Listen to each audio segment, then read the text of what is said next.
Looking at your Tuesday, we did top out at 37 degrees. Our low was 22. So we're still dealing with those above average temperatures by about 8 degrees and nowhere near the record of 50 or negative 12 degrees.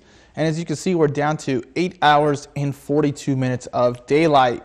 Looking at today's highs, though, temperatures are even colder now as we dealt with the cold front pushing in, and we've been dealing with a lot of clouds and just those strong winds. 29 in Houghton, 26 in Marquette, 25 in Iron Mountain, 31 in Munising.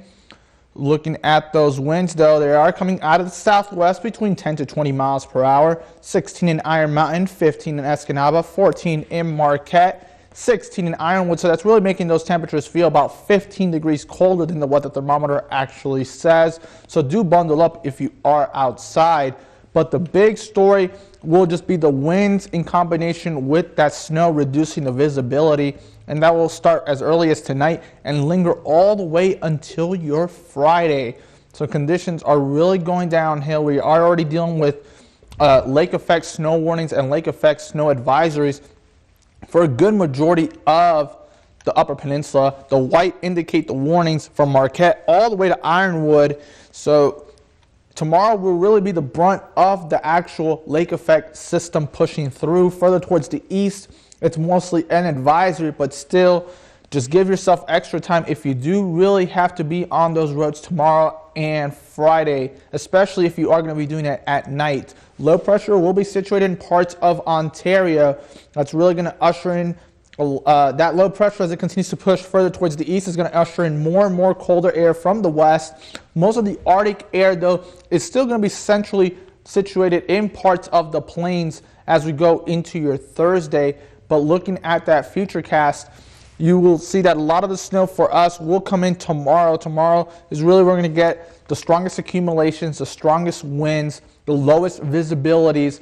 By Friday, especially late on Friday, that's when conditions are going to rapidly begin to improve. And going into Saturday, we'll finally begin to have some breaks of sunshine in there before a quick moving system pushes through on Sunday. But this system on Sunday will really begin to affect parts of lower Michigan more than the Upper Peninsula, but still cannot rule out a decent chance of snow for the second half of the weekend. Going into tonight, though, 20 degrees. It's going to be windy. It's going to be snowy.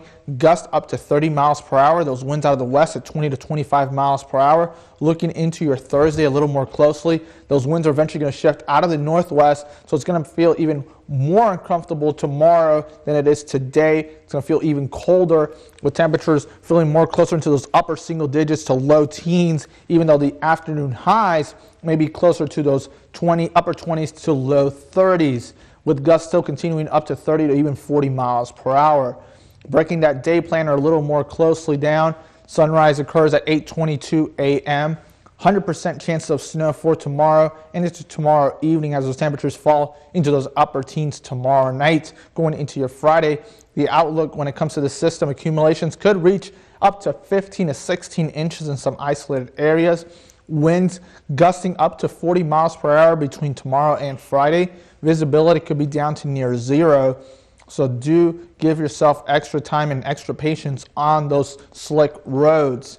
Going into the next 7 days, those temperatures are going to continue to fall even more, especially going into next week as we're only dealing with single teens for highs, and morning lows eventually fall into the single digits. So we're just going to go from very dangerous snow tomorrow and Friday to eventually just very cold air pushing in. So the main thing is just stay safe and stay warm the next week.